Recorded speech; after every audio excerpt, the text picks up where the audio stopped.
करें। तो वहां से, हाँ जी जी। तो अब क्योंकि नौकरी लग गई थी, ठीक ठाक चल रही थी नौकरी, सुबह 10 से 6 की नौकरी होती थी। तो अब लगा कि अब अपने पैशन को ढूंढते हैं, तो पता करना शुरू किया कि दिल्ली में थिएटर वेटर कहाँ होता है। पता चला मंडी हाउस में होता है। वो तो मंडी हाउस में जाने लगे थिएटर वेटर देखने के लिए। तो मुझे पता चला एक ग्रुप का इंदू आर्ट्स थिएटर करके था। तो वहाँ पे यासीन खान मेरे गुरुजी रहे, मतलब वो थे वहाँ पे। तो उनका एक नाटक देखा मैंने, नाटक का नाम था पोस्टर।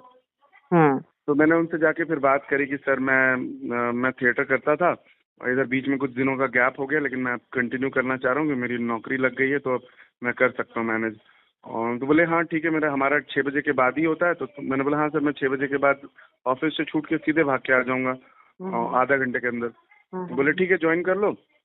तो नॉर्मली उनका एक फी होता था, कोई किसी से 10 किसी से 12,000 लेते थे, बट उन्होंने देखा कि मेरा एक्सपीरियंस है ऑलरेडी, तो उन्होंने मुझे बोला कि तुम महीने का 500 दे देना और ज्वाइन कर लो। तो मैंने इंदू आर्ट्स थिएटर ज्वाइन किया और वहां पर मैंने पहला, मतलब मैं रिहर्सल पे बैठने लगा। तो मैं, मतलब एक नाटक की तैयारी चल रही थी, नाटक का नाम था आओ पंचायत पंचायत खेलें। तो मैं सर के साथ ही बैठता था, यासीन सर के साथ, और देखता रहता था। जब कोई नहीं आता था प्रॉक्सी कर लेता था। तो उसमें सबसे लीड कैरेक्टर था विनोद करके, एक कैरेक्टर था, भोला उसका निकनेम था, और वैसे लीड था वो। मतलब वो एक ऐसे लड़के की कहानी थी जो गांव की, मतलब गांव का लड़का है और वो भाग के मुंबई चला गया हीरो बनने के लिए, और वहां जाके हीरो बन नहीं पाया, तो वहां पे लाइटमैन बन गया। और गांव में उसकी एक गर्लफ्रेंड होती है कमली, उसको भी भगा के ले जाता है ये बोल करके कि मैं वहाँ हीरो हूँ। और रास्ते में वो फंस जाते हैं, बारिश हो जाती है तो खंडर में छुपते हैं, और उसी खंडर में दूसरे गांव का एक मुखिया, प्रमुख मतलब मुखिया की डेथ हो जाती है। तो लोग उसको दफना, मतलब अंतिम संस्कार के लिए लाते हैं। तो ये उन लोगों को उनको, मतलब उसको विनोद पकड़ा जाता है विनोद और कमली। तो उनके ऊपर पंचायत, मतलब वहाँ लाश रखी हुई है लेकिन उनके ऊपर पंचायत शुरू हो जाती है। तो इसमें दरअसल क्या हुआ कि मैं रिहर्सल देखता रहता था। तो कई बार क्या होता था, जो भोला बना था, भोला का कैरेक्टर, विनोद का कैरेक्टर जो कर रहा था, वो आता नहीं था। तो सर बोलते थे राजीव तुम प्रॉक्सी कर दो, तुम प्रॉक्सी करने लगे। एक दिन क्या मन में आया सर को, सर बोले राजीव ये कैरेक्टर तुम ही करोगे। तो मुझे वो मिल गया, वो लीड कैरेक्टर, जिसके वीडियोस आज भी यूट्यूब पे हैं मेरे पास। तो उसमें लीड में, और पहली बार उस ग्रुप में मैं लीड में किया। फिर उसके बाद बहुत सारे नाटक के, जैसे आओ पंचायत पंचायत खेलें, काठ का उल्लू, निर्वाण,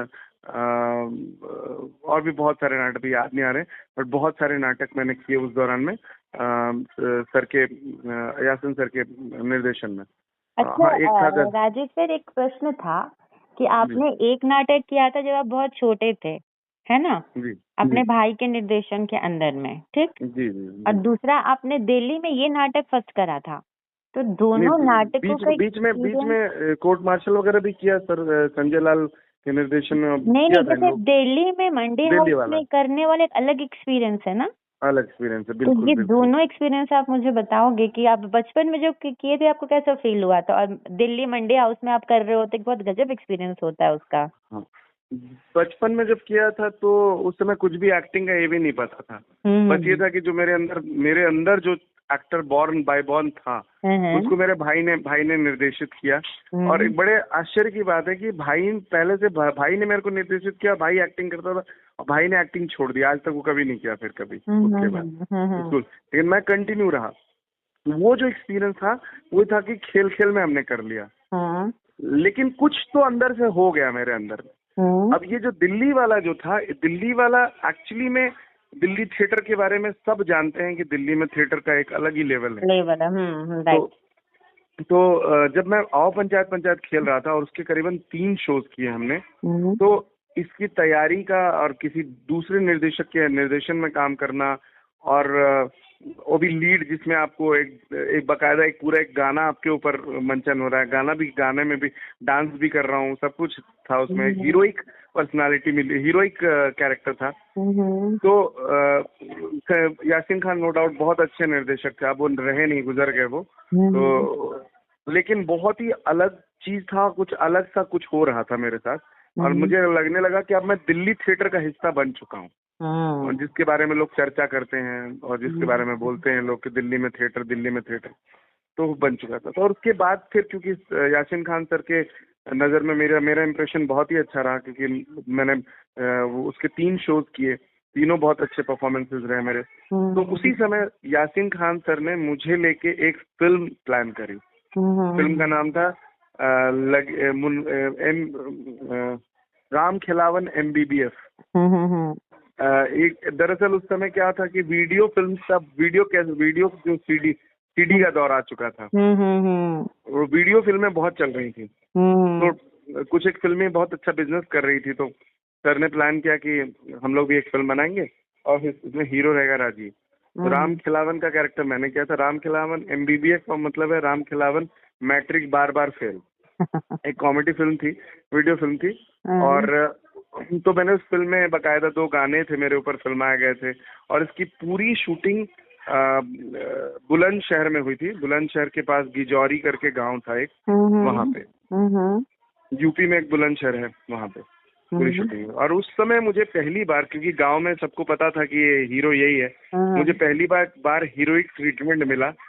जब गांव में चलता था, वॉक करके जाता था कहीं सेट पे जहाँ पे शूटिंग हो रही थी, वहां जाता था तो गांव के लोग निकल के अरे हीरो है कोई फोटो। उस समय फोटो का तो दौर नहीं था, लेकिन हाँ हीरो करके लोग भीड़ लगा के खड़े हो जाते। तो मुझे वो वाला दौर मतलब एक्सपीरियंस किया था मैंने, हीरो वाला। तो खैर, तो उस दौरान में काफी थिएटर किए मैंने यासीन खान सर के निर्देशन में। तो उस संस्था में रहते हुए, हिंदू आर्ट्स थिएटर में रहते हुए, एक मुझे दोस्त मिल गया, उसका नाम है संजीव मलिक। हम लोग दोनों, वो हरियाणा का है, तो हम लोग दोनों थिएटर के बाद जाके वहाँ पे मंडी हाउस में एक अम्मा की रसोई हुआ करती थी, जहाँ पे पकौड़ी और चाय मिलता था। तो हम लोग वहीं बैठ करके चाय पकौड़ी खाते थे, बातचीत करते थे, और फिर उसके बाद अपने अपने घर की तरफ निकल लेते थे। तो उस दौरान हम लोग दोनों ने ये तय किया कि भाई अब हम लोगों ना अपना एक ग्रुप फॉर्म कर लेना चाहिए, और जहाँ पर हम अपने तरीके से फिल्में बनाए, अपने सब कुछ करें। तो संजीव ने और हमने मिल करके एक संस्था रजिस्टर कराई। उसका नाम था lions society for art and social welfare. किस वर्ष की ये बात है?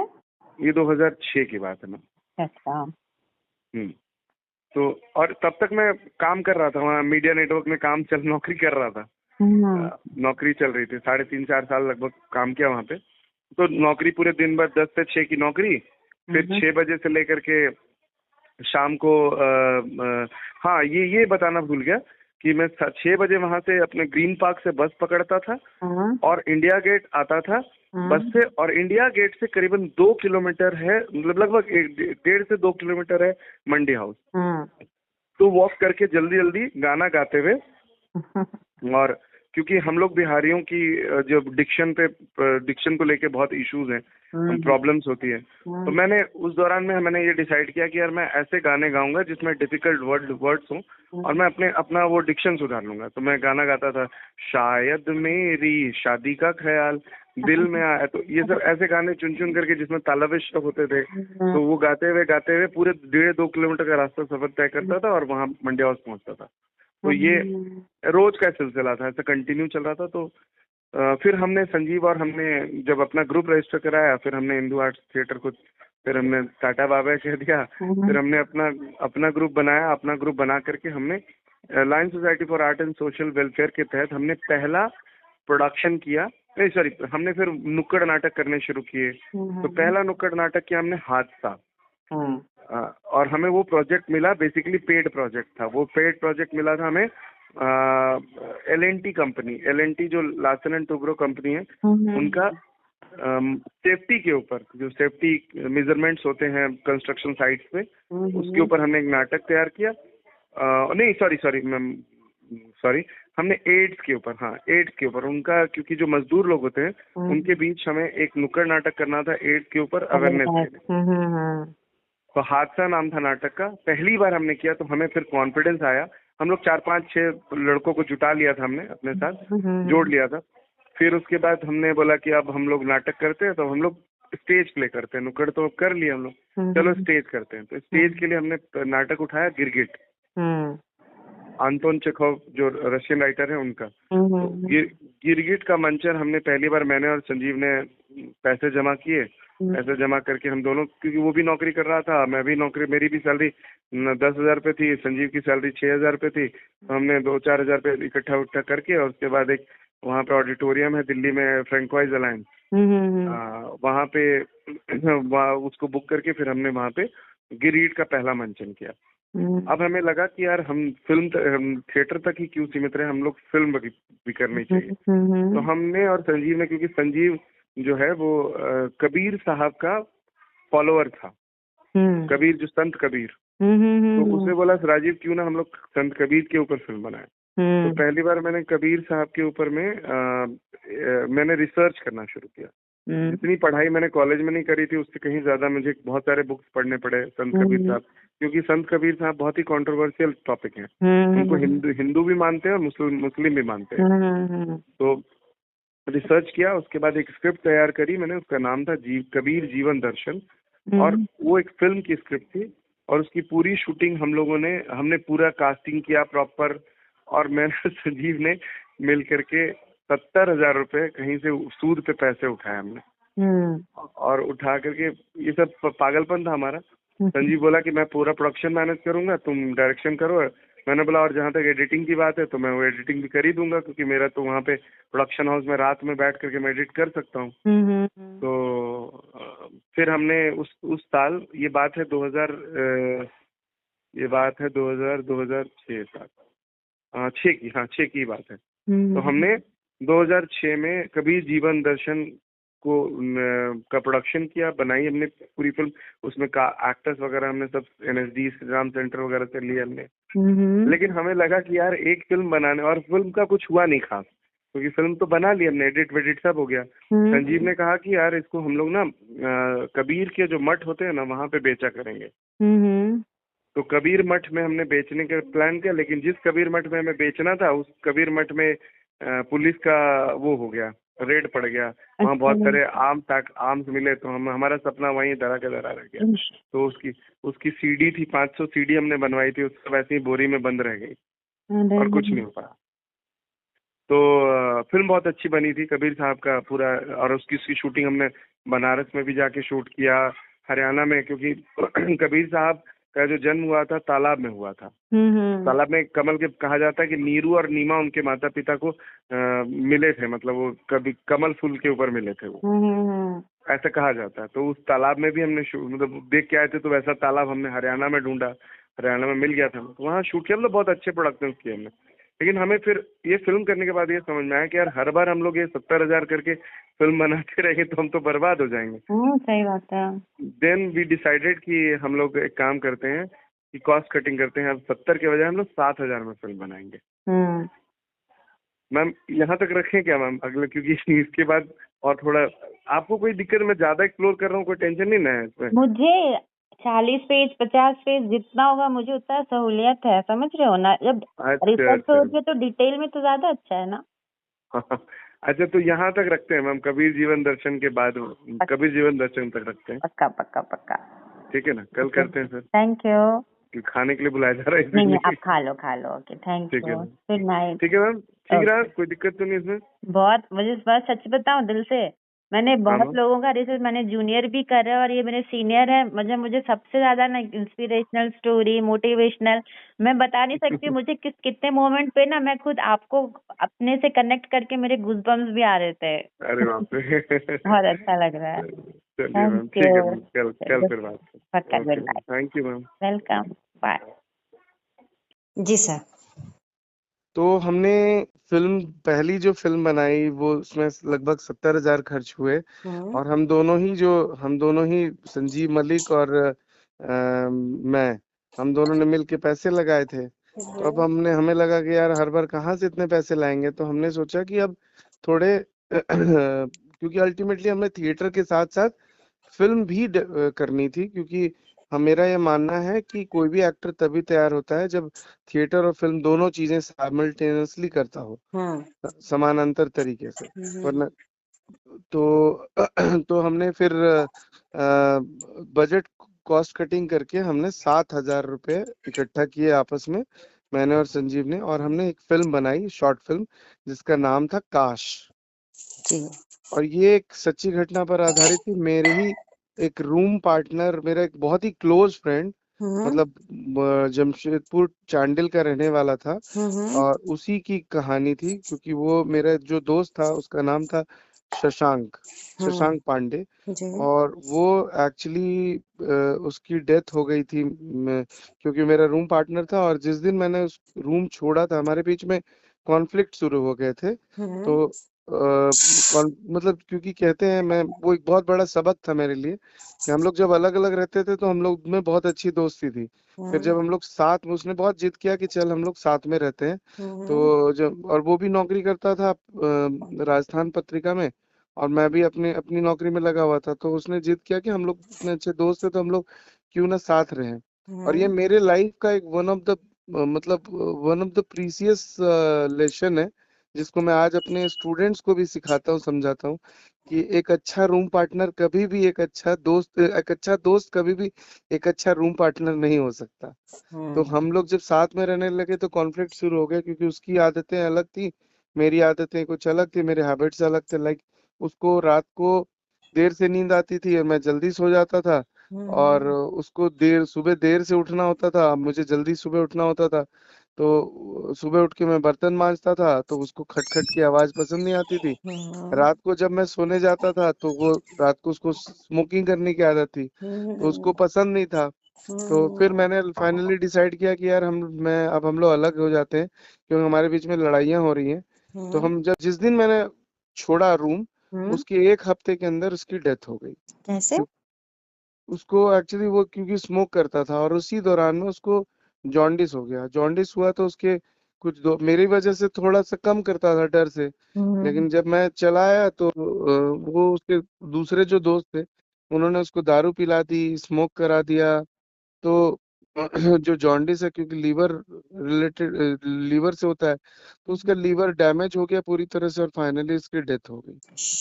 तो ये मुझे बहुत दिन तक कचोटता रहा ये, कि काश मैं अगर रूम छोड़ के नहीं आता तो शायद उसकी डेथ नहीं होती। तो इसीलिए मैंने फिर सोचा कि इस कहानी को मैं बनाऊंगा, जो हुआ था। तो हमने एक फिल्म बनाई, फिल्म का नाम था काश, जो हमारा उस समय थिएटर ग्रुप चल रहा था, उनके साथ ही हमने बनाई, और उसमें मात्र 7,000 रुपये हमने खर्च किए, जिसमें कैमरा और ये सब चीजें। तो हमें लगा कि यार 7,000 रुपये तो बड़ा अच्छा है यार, तुमने 70 से 7 हो गए हम लोग।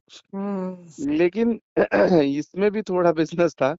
फिर आगे जब हम लोग थिएटर करने लगे कंटिन्यू, तो इस दौरान में हमने क्या किया कि हमने देखा कि दिल्ली का जो थिएटर है वहाँ पे टिकट शोज होते तो हैं, लेकिन ऑडियंस बहुत कम आते हैं टिकट खरीद करके।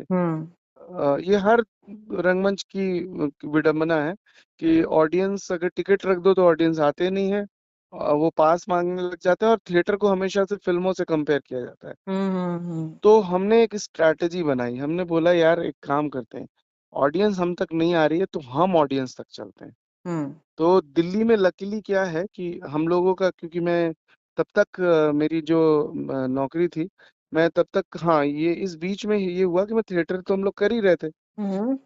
तो हमने मैंने और संजीव ने अपना जो ग्रुप रजिस्टर करा लिया था, उसके तहत हमने एक विंग बनाया, उसका उसका नाम था टोली थिएटर ग्रुप। अच्छा।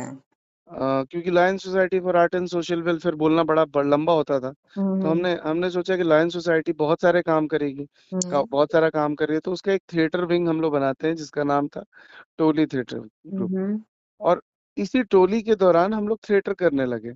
तभी अचानक थिएटर करने लगे इन द सेंस कि हम लोग प्लेज वगैरह कर रहे थे, कुछ प्रोजेक्ट्स वगैरह। लेकिन उसी दौरान में क्या हुआ कि मैं जो मैंने पहली नौकरी थी मेरी media network India private limited में, तो 3.5 साल के बाद मुझे लगा कि अब मुझे स्विच करना चाहिए। तो मैंने नेक्स्ट जॉब स्विच करा। एक म्यूजिक कम एंटरटेनमेंट चैनल स्टार्ट हुआ था उस समय गाजियाबाद में, उसका नाम था यो म्यूजिक। तो क्योंकि मुझे तभी जो प्रोडक्शन हाउस थी उसमें 10,000 रुपये सैलरी मिल रही थी, और वहां पर मुझे 16,000 रुपये ऑफर किए गए। किस और साल मैं, की बात है ये? ये 2007, ठीक। 2007 में। तो 2007 12 जुलाई को मैंने ज्वाइन किया था। और उसके बाद जब ज्वाइन किया तो फिर मेरा लगभग लगभग अच्छा चल रहा था, 16,000 सैलरी हो गई। बाइक थी अपनी, तो मैं दिल्ली में रहता था, लक्ष्मी नगर में, और वहां से अपनी बाइक से ड्यूटी जाया करता था। तो करीबन 6 महीने के बाद, 6 से उस ऑर्गेनाइजेशन का थोड़ा माहौल अजीब था। वहाँ मैंने ज्वाइन किया था एज एन एसोसिएट प्रोड्यूसर। ये मेरा मेरा डेजिग्नेशन प्रमोशन था। मैं मीडिया नेटवर्क में मैं प्रोडक्शन असिस्टेंट था। फिर मैं एसोसिएट प्रोड्यूसर बन गया वहां पे जाके। तो 16,000 मिल रहे थे, बड़ी खुशी थी कि चलो यार, शुरुआत किया, धीरे धीरे बढ़ रहे हैं। तो उस ऑर्गेनाइजेशन में मैं शो प्रोड्यूस करता था, बहुत सारे शोज थे, जैसे किस्सा सपनों का, ऐसे करके बॉलीवुड के कुछ शोज थे, बॉक्स ऑफिस रिपोर्ट, मतलब लगभग बहुत सारे। मैं इकलौता प्रोड्यूसर था उस चैनल का। अ, लेकिन क्या हुआ कि वहां पर मेरी एक दोस्त थी, बहुत अच्छी सी दोस्त थी, उसका नाम था मोनिका सिंह। उसको निकाल दिया उन्होंने ऑर्गेनाइजेशन में। तो निकाला तो मुझे गुस्सा आया, मैंने बोला यार मैं भी नहीं करूंगा इस ऑर्गेनाइजेशन में। मुझे लगा नौकरी तो बहुत मिलेगी यार, नौकरी की तो कमी नहीं है नौकरी कौन सी नौकरी, मतलब लात मार दिया। तो मैंने नौकरी छोड़ी, तो मेरे साथ 7 दोस्तों ने और नौकरी छोड़ी। तो हम लोगों ने 7-8 लोगों ने एक साथ नौकरी छोड़ी। और उसके बाद हम गए नीचे, जाके पार्टी करी हमने हमने बोला अरे हमें तो नौकरी मिल जाएगी।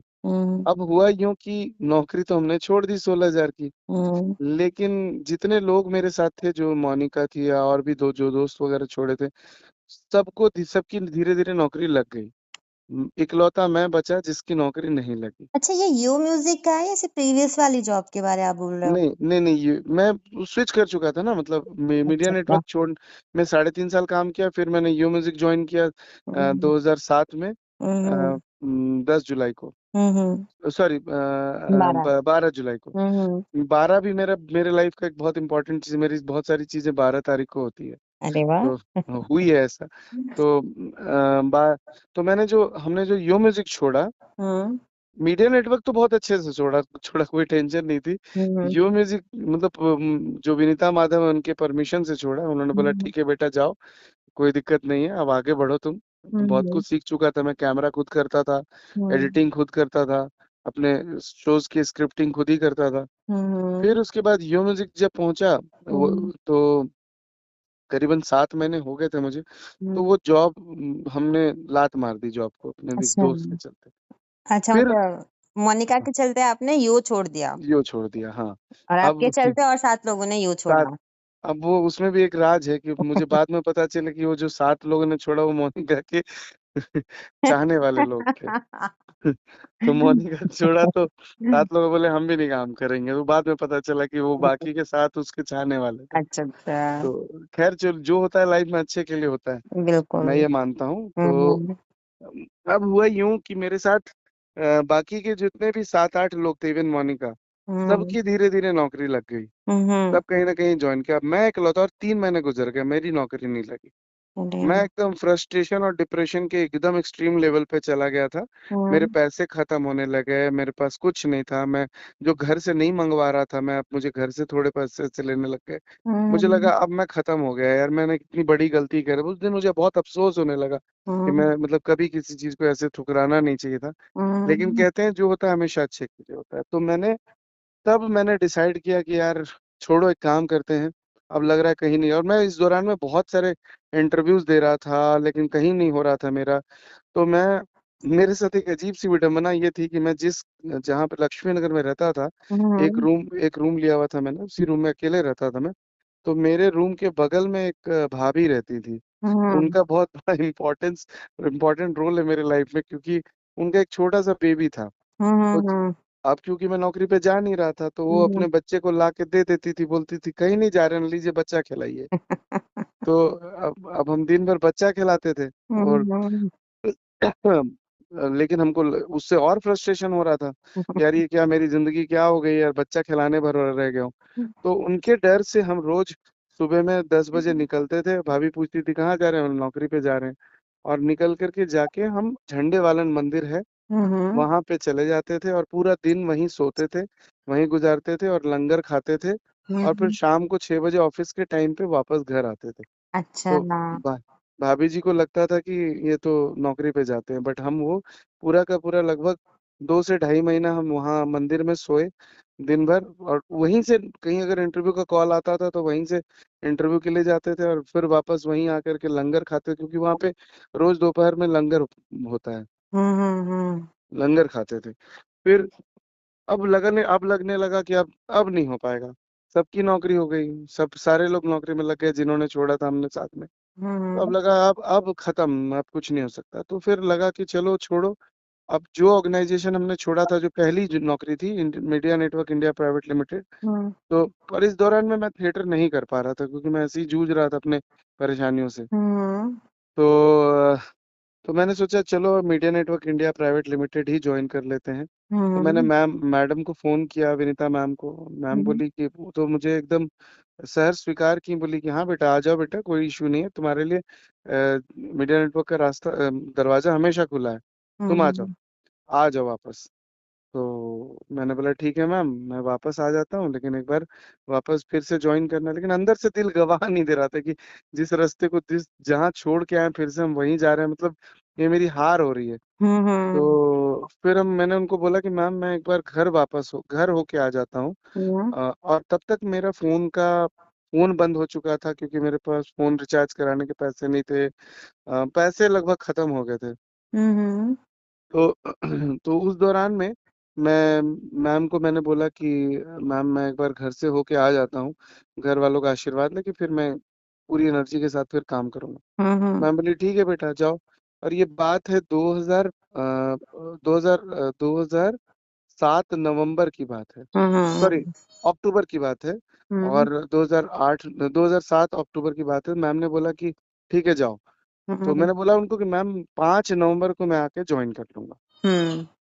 तो मैं रांची चला आया, जो भी थोड़े बहुत पैसे इधर उधर से कहीं से जुगाड़ करके रांची आया। मुझे लगा चलो अब वही नौकरी करनी है। घर में रुके एक दिन, फोन मेरा बंद हो चुका था, मतलब लगभग रिचार्ज ऑफ हो रखा था, फोन केवल ऐसे ही ऑन रहता था। नोकिया का फोन था। एक दिन अचानक से मेरे फोन का नेटवर्क ऑन हुआ, और ऑन होते हुए मुझे कॉल आया। एक कॉल आया, और उन्होंने बोला कि हाय राजीव। मैंने बोला हाय, मैं सोनाली बोल रही हूँ एनडीटीवी से। मैंने बोला जी बताइए, और बहुत अच्छे से, ऐसा लग रहा था जैसे वो मेरी जान परिचित की कोई है। तो मैंने बोला हाँ मैम, बोलिए मैम, कहाँ हो तुम? मैंने बोला रांची में हूँ मैम। कब तक आओगे दिल्ली? मैंने बोला मैम आप बोलिए मैम कब आना है, तो जल्दी से आ जाओ, जितनी जल्दी आओ और मुझे कॉल करो। मेरे को लगा यार एनडीटीवी से कॉल आ रहा है। और एनडीटीवी एक्चुअली एक ऐसा ऑर्गेनाइजेशन था जहाँ पे हम जाके नीचे खड़े होते थे और सोचते थे काश कभी ऐसा मौका मिले काम करने का, सोचना चाहिए। अच्छा, इससे पहले एक बात मैं बताना भूल गया था, वो बहुत इम्पोर्टेंट है। कि जब मैं दिल्ली पहुंचा था जब, और उस दिनों जब मेरी पढ़ाई चल रही थी, जो कोई दिक्कत नहीं है ना मैम, थोड़ा पीछे का बता रहा हूँ तो? नहीं, कोई दिक्कत नहीं है, आप प्लीज बताइए। अब वो एक्चुअली क्योंकि मैं मीडिया वाला चीज बता देता हूँ। तो उस समय मैंने आपको बताया था कि मैं एक इंश्योरेंस कंपनी में नौकरी कर रहा था, पढ़ाई के साथ साथ, जो पार्ट टाइम मेरा इवनिंग कोर्स था, और दिन में नौकरी करता था। तो मेरा जो ऑफिस था अलंकित इंश्योरेंस, वो झंडे वालन में था। तो अच्छा। झंडे वालन में मतलब उसी झंडे वालन एरिया में ही था। तो एक मेरा कलीग था, तो उसने बोला कि मैं उसको बोलता रहता था यार ये चैनल वैनल कैसा होता है, बड़ा मन करता है कभी किसी चैनल में जाके देखूं कैसे काम होता है। तो वो बोला कि अच्छा तेरे को चैनल घूमना है, चल तुझे घुमाता हूँ। मैंने बोला कहाँ? बोला कल तू आ जाना, मैं तेरे को आज तक लेके चलूंगा। तो वो झंडे वालन में ही आज तक का में वीडियोकॉन टावर था, उस आज तक का ऑफिस था 7th फ्लोर पे। तो बोला कि चलो मैं तुम्हें कल घुमाता हूँ। मेरे लिए एक बहुत बड़ी अपॉर्चुनिटी थी कि मैं आज तक का ऑफिस घूमने जाता, क्योंकि उस समय आज तक एक one of the best private news channel हुआ करता था दोस्त का दूरदर्शन नाम में। क्या था सर? दोस्त का दोस्त का नाम मैं भूल गया हूँ। Madhav, Madhav, sorry, Madhav, yes, Madhav. तो माधव ने मुझे बोला कि तुम कल आ जाना। मैं बड़े अच्छे से अगले दिन तैयार वैयार होकर के गया कि मैं आज तक ऑफिस घूमने जाऊंगा। और वो मुझे ले गया आज तक ऑफिस 7वें तल्ले पे। फिर वो पूरा उसका कोई दोस्त उसमें काम करता था, तो उसकी मदद से हम लोग पूरा चैनल घूमे उमे, और फिर आज तक के कैंटीन में गए, वहां पे बैठे हम लोग। तो मैंने देखा वहाँ श्वेता तिवारी और एक मुस्लिम एंकर है, अभी नाम नाम मैं बोल रहा हूँ, बहुत नोन एंकर है अभी, वो करते हैं न्यूज। तो ये लोग वहां बैठ के कैंटीन में चाय कॉफी कर रहे थे। अब मैं बीइंग अ बिहारी, भी गांव का लड़का, और वहां गया और मैं देख रहा हूँ जिसको टीवी पे देखा है, जिसको फॉलो किया है, वो मेरे सामने बैठा हुआ है। अब मैं पागल हो गया। अब मैं उस दोस्त को बोलने लगा, यार मुझे उनका ऑटोग्राफ दिला देना, मेरे को उनका ऑटोग्राफ दिला देना। तो वो मुझे बोला कि तू चुपचाप बैठ, नहीं तो तुझे ना दोबारा कभी नहीं, कभी कभी तुझे नहीं लाऊंगा। उसके बाद बिहारी कहीं का, ये वो बहुत बोला मेरे को उसने। मैं चुपचाप मन में सोच के बैठ गया, चलो कोई बात नहीं यार। फिर हम वहां से लौट के आ गए। मुझे बस ये खुशी थी कि मैं आज तक गया और वहां पे न्यूज एंकर्स को मैंने बहुत अपने आंखों से देखा। लेकिन उस दिन ये नहीं पता था कि एक दिन मैं देश के सबसे बड़े न्यूज चैनल में काम करूंगा। क्या बात। तो उसके बाद वो एनडीटीवी वाला जर्नी, कि अचानक से जो सोनाली मैम का कॉल आया, तो उन्होंने बोला कि जल्दी से आओ। तो और ये सोचिए, मेरा फोन अचानक से ऑन हुआ और वो कॉल आया, और फिर से उनका फोन ऑन पे बात हुई, और फिर फोन का नेटवर्क गायब। अरे, तो उनके पास आपका नंबर, मतलब आपने इंटरव्यू वगैरह दिया था? मैं उस समय उस दौरान में बहुत जगह दे रहा था। जो अच्छा। मैंने बोला ना, तो 3 महीना जो झंडे वालन मंदिर मंदिर में। और क्या होता है कि जब आप इंटरव्यू दे रहे होते हो तो बहुत जगह रेज्यूमे सर्कुलेट होता है। तो मैंने उनसे तो वो इतनी बात उन्होंने कही। अब मैं कहाँ कहाँ इंटरव्यू दिया था मुझे पता नहीं था कि मैं कहाँ कहाँ दिया था मैंने। और मैंने कभी एक्सपेक्ट ही नहीं किया था कि मैं एनडीटीवी जैसे चैनल में काम करूंगा, मतलब काम कर पाऊंगा। इवन उस दौरान में मैंने सुबोध कांत सहाय, जो अभी उस समय सांसद थे वो। हाँ जी, उस समय स्वास्थ्य मंत्री या कुछ बड़े कैबिनेट मिनिस्टर हुआ करते थे, अच्छा अच्छा। उनकी भी पैरवी लेके गया था कि मेरा आज तक में नौकरी हो जाए, लेकिन उनकी पैरवी नहीं चली। अरे। तो ये मुझे काम, अचानक से कॉल आया, तो मैं सीधे भागा। मैंने बोला, घर में बताया मैंने कि अच्छा, तब तक मुझे मीडिया नेटवर्क में भी ज्वाइन करना था 5 तारीख को। अब मैंने वहां बोल रखा था। अब यहाँ पे कॉल आ गया, तो मैंने बोला चलो चलते हैं। तो यहाँ से मैं, मेरी दीदी है, मेरी मतलब 3 बहनें हैं मेरी। तो मेरी मंझली वाली जो बहन है, सेकंड वाली सिस्टर जो है, उनका नाम है मीना सिन्हा। तो मीना दीदी मेरे लिए बहुत ही शुभ है, मतलब मैं उनको अपना शगुन मानता हूँ। तो मैं कभी भी उसके घर, मतलब उसके घर चला जाऊं या कुछ भी अच्छा काम होता है, तो मैं पहले उसके घर से होके आता हूँ, तो उसका आशीर्वाद लेकर के। बड़ी दीदी है, तो अभी मेरे घर के बगल में ही रहती है वैसे तो दीदी उस समय पटना में रहती थी। तो मैंने घर में बोला कि मैं दिल्ली जा रहा हूँ, तो एक काम करता हूँ, पटना में दीदी के को प्रणाम करके फिर जाऊंगा उधर से। तो मैं रातू रोड बस स्टैंड में एक पटना की बस में बैठा, और बस में बैठा हुआ था, पटना बस खुलने वाली थी। तो तभी खिड़की की तरफ से एक आदमी ने मुझे बोला कि भैया, एक मदद कीजिएगा। मैंने बोला क्या, बोलिए। तो हम गुमला के रहने वाले हैं, मेरी पत्नी यहाँ रिम्स में भर्ती है, और मेरे पास पैसे खत्म हो गए हैं, और मुझे बस 35 रुपए की जरूरत है। क्या आप हमको दे सकते हैं 35 रुपया? तो क्योंकि उस समय ऐसे फ्रॉड करने वाले बहुत मिले थे दिल्ली में, तो मेरे को लगा कि ये भी आदमी वैसे ही होगा। तो मैंने उसको बोला कि देखिए, आप अगर सच बोल रहे हैं तो मदद कर देते हैं, लेकिन अगर झूठ बोल रहे हैं ना, कभी फलेगा नहीं आपको। बोला नहीं भैया, मान लीजिए, आप मेरे विश्वास कीजिए, हम 35 रुपया का ही जरूरत है, हमको उससे ज्यादा नहीं चाहिए। हम यहाँ से गुमला जाएंगे और वहां से पैसे लेके आ जाएंगे, तो बस जाने का हमको भाड़ा चाहिए। तो हम 35 रुपए उसको निकाल के दिए। तो लेकिन मेरे मन में एक डाउट था कि पता नहीं ये आदमी सही था गलत था। तो हम बस से निकल, तुरंत जैसे उसको मैंने पैसे दिए खिड़की से, वो उसने एक बात कही मेरे को कि बाबू, आप जहां भी जा रहे हो ना, बहुत तरक्की करोगे, ऐसे बोला उसने। और उसके बाद हम तुरंत बस से बाहर आए, और उसको ढूंढने के लिए कि वो जाता किधर है, क्या गुमला वाले बस में बैठता है या कहीं और जाता है। फिर वो आदमी हमको नजर नहीं आया कहीं भी, इतनी जल्दी वो छपित हुआ, पता ही नहीं चला हमको कैसे कहाँ गया। चमत्कार। इट्स ऑल हाँ, पहले वो फोन वाला चमत्कार, फिर दूसरा चमत्कार। फिर हम वो बस में बैठे और पटना गए, पटना से फिर दीदी का आशीर्वाद लिया। दीदी का आशीर्वाद लेके फिर हम दिल्ली चले गए। दिल्ली पहुंचे तो दिल्ली जाते ही, और तब तक 5 तारीख का डेट आ चुका था। मैंने 5 तारीख नहीं, 2 तारीख था वो, 2 नवंबर। तो मेरे पास एक ऑप्शन था कि अगर एनडीटीवी में कुछ नहीं हुआ मेरा, तो मेरे पास 5 तारीख ऑप्शन है ज्वाइन करने का वहां पे।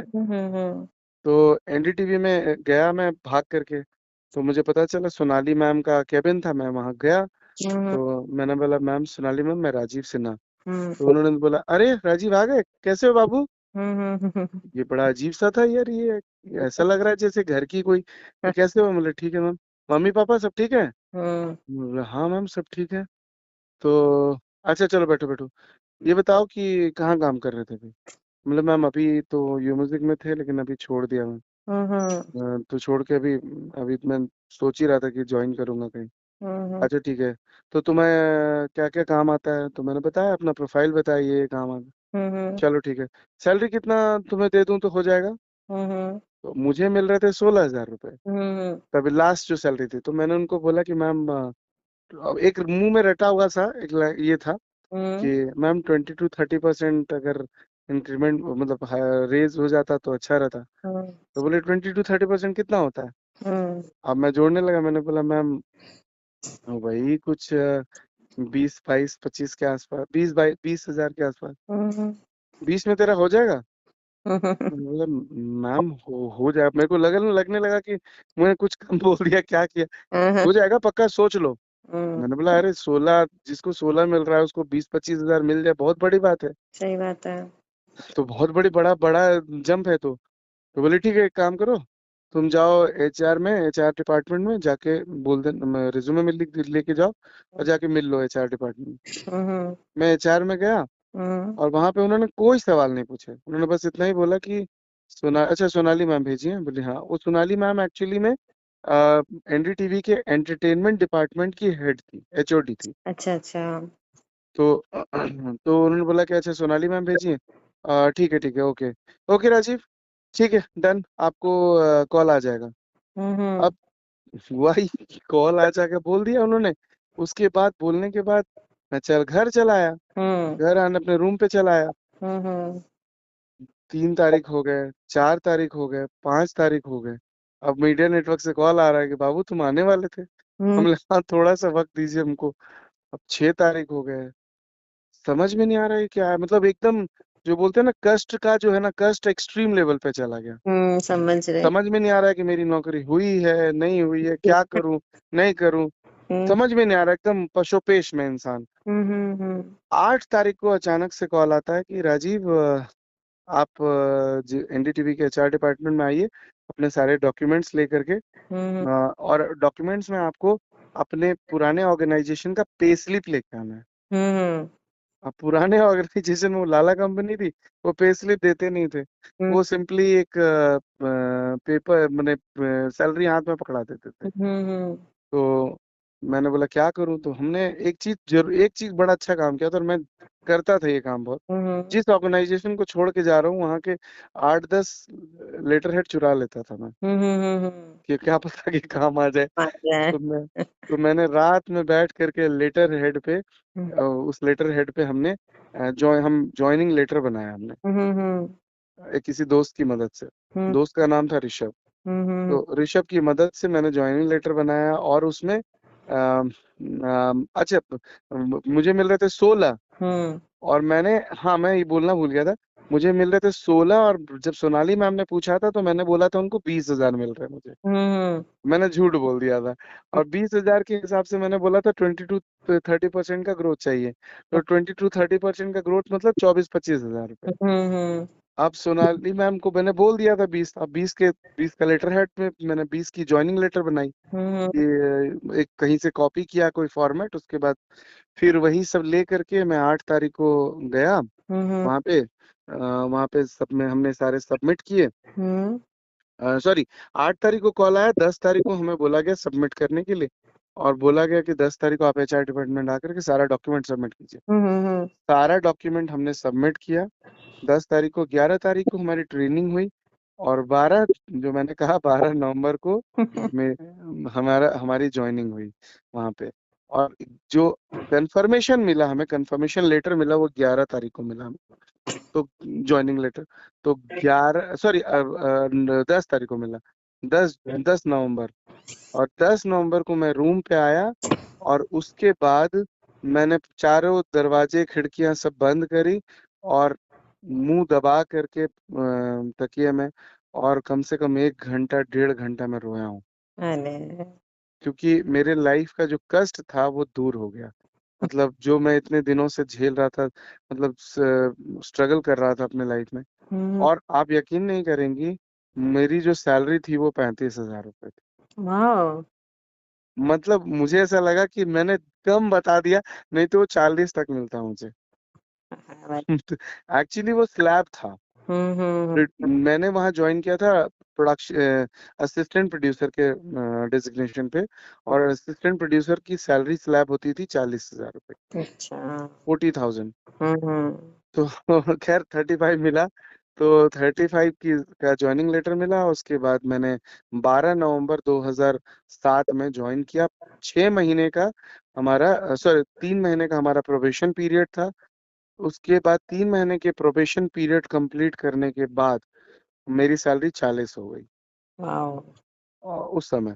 तो आपने क्या डेजिग्नेशन से वहां ज्वाइन करा था? वहाँ प्रोडक्शन असिस्टेंट प्रोड्यूसर, अच्छा अच्छा। असिस्टेंट प्रोड्यूसर ट्रेनी, हम्म क्योंकि वो बहुत बड़ा ऑर्गेनाइजेशन है ना, वहाँ करीब 2,000 एम्प्लॉयज थे। हम्म 7 फ्लोर का तो ऑफिस था, हम्म और 3-4 चैनल थे। तो मैंने ज्वाइन किया था एनडीटीवी इंडिया। हम्म एनडीटीवी इंडिया, वहाँ पे एनडीटीवी के अलग अलग, NDTV India, NDTV profit, NDTV 24/7, NDTV good times, ऐसे करके करीब 7 चैनल थे। तो मेरी ज्वाइनिंग हुई थी एनडीटीवी इंडिया के एंटरटेनमेंट डिपार्टमेंट में एज एन असिस्टेंट प्रोड्यूसर। और एंटरटेनमेंट डिपार्टमेंट एक्चुअली, क्योंकि मेरा बॉलीवुड का, जो मैंने आपको बताया था कि मेरा बॉलीवुड का जो इंटरेस्ट था उसकी वजह से हुआ। It's all law of attraction. जो चीज आपको पसंद आती है, जिस चीज में आपको मन लगता है, वही चीज आपको अपनी तरफ खींचता है। तो मैंने ज्वाइन कर लिया, मेरे कष्ट मिट गए, मैंने अच्छी खासी सैलरी हो गई। मतलब उस समय के हिसाब से ये बात है मेरी 2007 की, 2007 में। उसके बाद 2008 में मेरा प्रोबेशन खत्म हुआ। 3 महीने का, नवंबर दिसंबर जनवरी फेब में मेरा प्रोबेशन खत्म हुआ, और मुझे पहला प्रोबेशन मिला। लेकिन उस समय हमारे घर में एक बहुत बड़ा ट्रेजेडी ये हुआ कि मेरे पापा बहुत ज्यादा सीरियस हो गए। अच्छा। और मैं पापा के मतलब पापा मेरे सीरियस इन द सेंस कि उनको हार्ट ब्लॉकेज हो गया। तो उसी प्रोबेशन पीरियड में मुझे पापा को लेके वेलोर जाना पड़ा, लेकिन मेरी जॉब को कोई इफेक्ट नहीं पड़ा। बहुत लोगों ने कोऑपरेट किया, और उसके बाद मैं जब लौटा वहां से, तो पापा ठीक थे। लेकिन एक चीज, बड़ा अजीब सा वाकया है मेरे साथ, कि जब मैं मीडिया नेटवर्क इंडिया में था या यो म्यूजिक में था, तो मेरा जनरली जो प्रोफाइल था मैं actually Bollywood celebrities, Bollywood actors के इंटरव्यूज करता था। मतलब लगभग बॉलीवुड के सभी एक्टर्स का मैंने इंटरव्यू किया उस दौरान में। लेकिन मीडिया नेटवर्क और इंडिया और यो म्यूजिक के दौरान मैं हमेशा कैमरे के पीछे रहता था, सवाल जवाब करता था। सवाल तो मैं हमेशा, जब मेरे शोज बन के आते थे और चैनल पे ऑन एयर होते थे या कोई भी होता, तो मैं पापा को दिखाता था कि पापा, या फिर जब मैंने एनडीटीवी ज्वाइन किया तब भी मैं कैमरे के पीछे ही रहता था। तो पापा को मैं बताता था, देखिए पापा, आज ये इंटरव्यू मैंने किया, आप देखिएगा।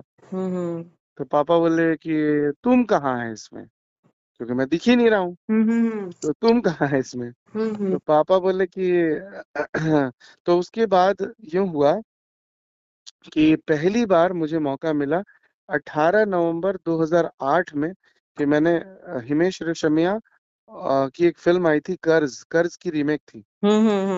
हिमेश रेशमिया हिमेश रेशमिया और इंद्र कुमार की बेटी थी, जो उस फिल्म के डायरेक्टर थे। हीरोइन का नाम नहीं याद है, क्या नाम था उसका। उसका पहली बार मैंने इंटरव्यू किया था, जिसमें मैं ऑन स्क्रीन आया था। अच्छा। तो जब ऑन एयर हुआ, वो एक शो आता था एनडीटीवी पे, ग्लैमर शो। उस शो पे मेरा जब ये इंटरव्यू ऑन एयर हुआ, तो मैंने पापा को बोला, ये बात है 18 नवंबर की, पापा को बोला, पापा मेरा वो है, देख लीजिएगा इंटरव्यू आने वाला है। तो पापा बोले तुम तो आइबे नहीं करता है, दिखबे नहीं करता है। हम पापा को बोले पापा देखिएगा आए, हम दिखेंगे। तब उसके बाद पापा ऑन एयर देखे हमको और तब हमको फोन किए, बोले कि हाँ अब लग रहा है कि तुम नौकरी करता है। उसके बाद अनफॉर्चुनेटली 18 तारीख को पापा ने मुझे टीवी पे देखा और 25 अक्टूबर को पापा गुजर गए। अरे आखिरी बार पापा ने मुझे देखा था, मतलब पापा देख के गए इस दुनिया से। तो पापा हमको एक्चुअली मेरे को थिएटर और इन चीजों में बहुत सपोर्ट भी करते थे, क्योंकि जब मैंने एनडीटीवी ज्वाइन कर लिया था तो फिर मैंने अपना थिएटर एक्टिविटीज कंटिन्यू किया। उस समय मैंने थिएटर वेटर करने लगा, तो पापा मेरे प्लेस देखने आते थे। फिर हमको बहुत सजेशंस भी देते थे, क्योंकि पापा लोग अपने गांव में अपने टाइम पे रामलीला वगैरह किया करते थे। अच्छा अच्छा। तो कहीं ना कहीं वो उनका गुण रहा होगा, वही मेरे भी उसमें आ गया। बिल्कुल। तो साथ में तो हम तो खैर पापा 25 अक्टूबर को गुजर गए और मेरी लाइफ में ऐसा लगा कि मैं, मतलब मेरे को 1 डेढ़ साल 2 साल लगे उभरने में, क्योंकि मैं अपने पापा के बहुत करीब था। मतलब बहुत ज्यादा ही क्लोज था, मतलब पापा से एक फ्रेंडशिप वाली रिलेशन थी। तो बहुत दिन तक उभर नहीं पा रहा था, बहुत मुश्किल से उभर पा रहा था। मम्मी को संभालना मुश्किल हो रहा था, मम्मी को किसी तरह से संभाला। मम्मी को हमेशा अपने पास लाके रखता था कि ताकि मेरे पास रहेगी तो कम से कम खुश रहेगी। मम्मी को घुमाने उमाने ले जाया करता था। आपकी शादी? हाँ बता रहा हूँ। तो तब तक शादी नहीं हुई थी।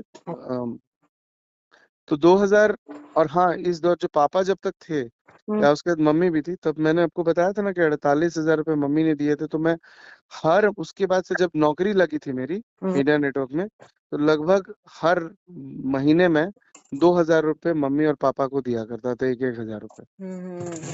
तो तब तक दिया मैंने जब तक, मतलब वो कोई काउंटिंग नहीं था कि 48,000 पूरे हो गए कि नहीं। मतलब मेरा प्रॉमिस था कि मैं पापा मम्मी को दूंगा, तो मैं देता था, देते रहता था। जब पापा चले गए तो फिर मम्मी को ही 2,000 रुपये देने लग गया, ऐसे ही हाथ में। तो 2009 गुजर गया और नौकरी में अच्छा प्रमोशन धीरे धीरे होने लग गया मेरा। हर साल मेरी इंक्रीमेंट हुई और मैंने थिएटर एक्टिविटीज कंटिन्यू किया। थिएटर एक्टिविटीज में क्या किया, क्योंकि सैटरडे संडे हमारा ऑफ रहता था, तो मैं क्योंकि नौकरी के दिन तो कर नहीं पाता था, क्योंकि मेरी शिफ्ट जॉब होती थी, कभी इवनिंग जॉब होती थी, कभी इवनिंग शिफ्ट होती थी, कभी मॉर्निंग शिफ्ट होती थी। और मैं 3-4 बहुत ही पॉपुलर शोज के, एनडीटीवी के बहुत ही पॉपुलर बॉलीवुड शोज का प्रोड्यूसर बन गया। मतलब असिस्टेंट प्रोड्यूसर से मैं प्रोड्यूसर बना, एसोसिएट प्रोड्यूसर। हाँ उसके बाद है ना, जी एग्जीक्यूटिव प्रोड्यूसर? नहीं मैम, एसोसिएट प्रोड्यूसर। अच्छा अच्छा। एग्जीक्यूटिव प्रोड्यूसर फिल्मों में होता है, अच्छा टेलीविजन में असिस्टेंट प्रोड्यूसर, पहले प्रोडक्शन असिस्टेंट, फिर असिस्टेंट प्रोड्यूसर, फिर एसोसिएट प्रोड्यूसर, अच्छा। फिर सीनियर प्रोड्यूसर, ऐसे डेजिग्नेशन होता है। अच्छा अच्छा। तो मैं सीनियर प्रोड्यूसर तक गया। अब क्या हुआ ये कि 2000, तो उस समय थिएटर वाली बात बता देता हूँ कि हमने टोली थिएटर ग्रुप को एक्टिवेट किया और उसके बाद हमने बोला कि अब हम ऑडियंस का वेट नहीं करेंगे कि वो हमारे लिए नाटक देखना है, बल्कि हम उन तक जाएंगे। तो हमने और संजीव ने, मतलब एक ग्रुप हमने फॉर्म कर लिया था जिसमें 10, 12, 15 स्टूडेंट हमारे पास आ भी गए थे। हमने पोस्टर वोस्टर लगाए थे और मंडिया उसके गोलचक्कर में रिहर्सल किया करते थे। मतलब हमारे पास इतना पैसा तो था नहीं कि हम रेंट पे कोई जगह लें। यही एक मलाल था मुझे कि हाँ मेरे पास ना कभी पैसा होगा तो एक अच्छा खासा एक सेटअप डेवलप करूंगा। तो ये बड़ा अंदर से एक ड्रीम था कि एक एकेडमी का सेटअप डेवलप करूंगा, और थिएटर ग्रुप की तरह से नहीं काम करूंगा बल्कि एकेडमी की तरह से काम करूंगा। तो लेकिन वो हो नहीं पा रहा था। वहां दिल्ली में सब कुछ बहुत महंगा होता है, तो एक वेन्यू आप लेने जाओ और अर्निंग का भी सोर्स होना चाहिए, लेकिन वहां पे फी आता था 500 रुपए। 10 स्टूडेंट तो 5,000। 5,000 में क्या ही कर लोगे आप, क्या थिएटर करोगे क्या। तो हमने और संजीव ने मिलके एक बहुत अच्छा प्लान बनाया। हमने बोला कि एक काम करते हैं, हम लोग दिल्ली के जितने भी सोसाइटीज हैं, लाइक जैसे वहाँ अपार्टमेंट्स और सोसाइटीज होते हैं, दिल्ली में बहुत है, बहुत मतलब लाखों सोसाइटीज है वहाँ पे। तो दिल्ली की सोसाइटी में मैं क्या करता था, हर फ्राइडे को, सॉरी सैटरडे को परमिशन लेता था, जाके वहाँ के सोसाइटी के प्रेसिडेंट से सेक्रेटरी से कि सर हम लोग ना सोशल इशू बेस्ड नाटक करते हैं और जनरली हमने क्या किया, नाटक का इशू हमने चुना सीनियर सिटीजन्स के ऊपर, जो एल्डरली पीपल होते हैं, जो बुजुर्ग होते हैं, उनके साथ जो होता है, क्योंकि हम ऐसी बहुत सारी कहानियां सुनते हैं कि बुजुर्ग को मारा ओल्ड पिटा मारा पिटा ओल्ड एज होम में छोड़ देते हैं ले जाके। तो हमने बोला क्यों ना हम उनकी कहानियां उठाएं। तो हमने सबसे पहला जो नाटक कर मतलब सबसे पहला, उस समय जाड़े का दिन था, तो हमने पहले सोचा कि हम क्या करेंगे कि एक नाटक तैयार करते हैं जिसमें मेरे 4-5 मित्र दोस्त हम लोगों ने मिलकर इकट्ठा करके हमने शुरू किया। ठिठुरन नाम का नाटक लिखा मैंने, ठिठुरन। और उस समय दिल्ली में बहुत कड़ाके की सर्दी पड़ रही थी, तो हमने ये डिसाइड किया, हमने संजीव, विनीता मेरी एक दोस्त थी, विनीता के हस्बैंड थे शशिकांत राय, विनीता की ननद थी सीमा, तो हम लोग 5-6-7 लोगों ने मिल करके टोली थिएटर के तहत हमने ठिठुरन नाटक जगह जगह 3-4 जगह हमने किया मंचन, जिसमें हमने ये दिखाया कि लोग ठंड से कैसे मर रहे हैं, तो आप मदद कीजिए। और हमने गर्म कपड़े इकट्ठा किए, लोगों को अपील किया कि आप आपके घर में जो गर्म कपड़े आप नहीं पहन रहे वो दो, हम पहुंचाएंगे, आप नहीं जाओ हम पहुंचाएंगे। तो हमने पूरा एक टेम्पो भर गर्म कपड़े इकट्ठा किए और रात को हम जा करके पूरा दिल्ली के हर ट्रैफिक रेड लाइट जहाँ जहाँ कोई आदमी ऐसे ठंड से ठिठुरता हुआ नजर आता था वहां जाके बांट के चले आते थे। तो ये नाटक का दम था कि नाटक के बदौलत हमने ये काम किया, तो हमें बड़ा अच्छा लगा कि यार ये तो हम लोग पब्लिक, और ये पहली बार दिल्ली में हम लोग पब्लिक में जाकर के नुक्कड़ नाटक किए बिना किसी मैंने परमिशन, मतलब एक पार्क में जाके हमने किया।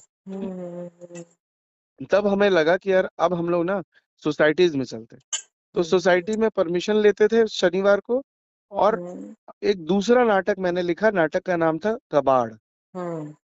आप यकीन नहीं करेंगी, उसके बाद हम लोग हर सोसाइटी में परफॉर्म करने लगे और कबाड़ के हर संडे को कबाड़, हर संडे को कबाड़।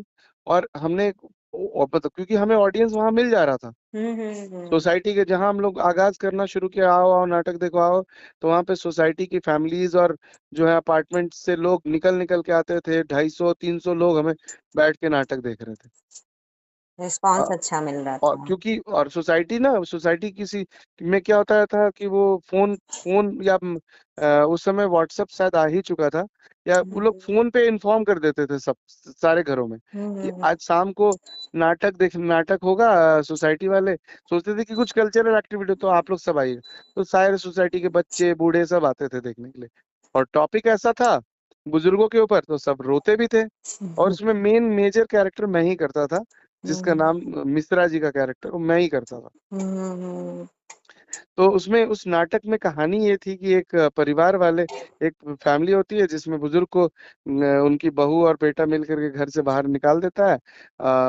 कबाड़ी वाला उसको उनको सजेस्ट करता है कि जो आदमी किसी काम का नहीं है वो कबाड़ है। तो कबाड़ की जगह घर में थोड़ी होती है, वो कबाड़ खाने में होती है। तो कबाड़ खाना तो इतने ओल्ड एज होम्स भरे हुए हैं, अगर अगर ऐसा नहीं होता तो ओल्ड एज होम क्यों होते, तो ले जाइए अपने बाबूजी को वहां जाके भर्ती करा दीजिए।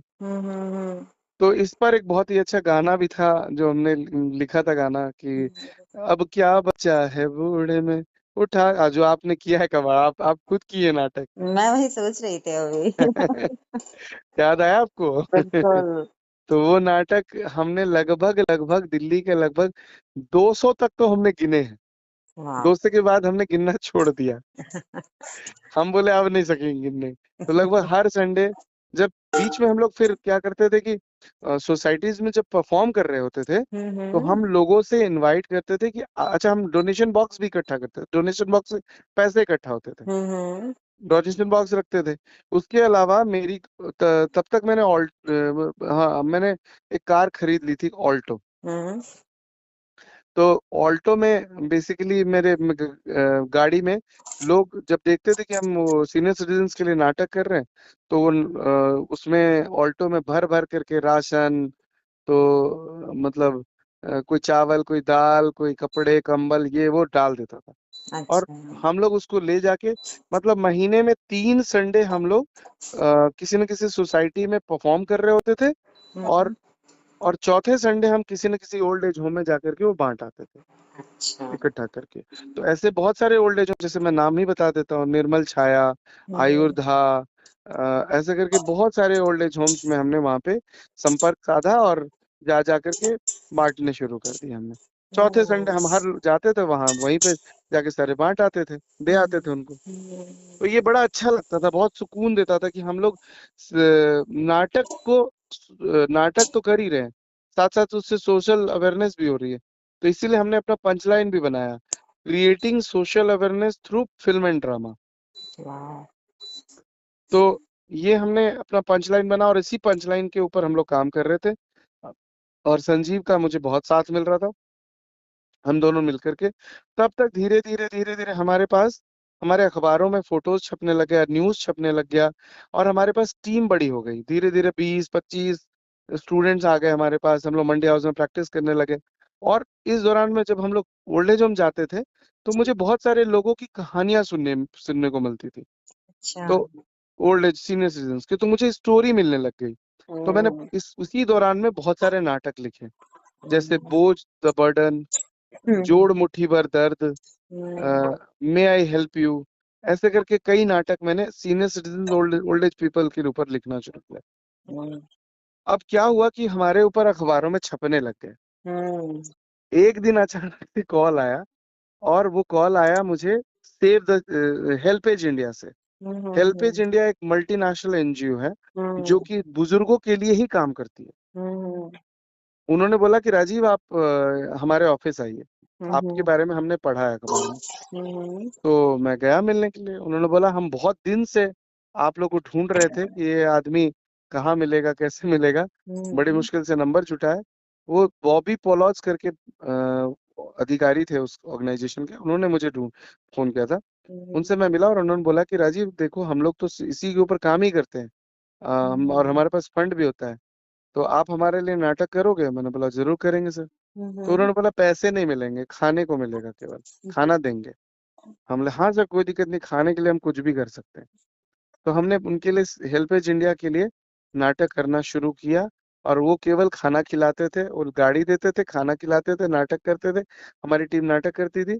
और करके हम फिर अपना खुश, हमें लगने लगा चलो एक हम किसी ऑर्गेनाइजेशन में जुड़े तो कम से कम।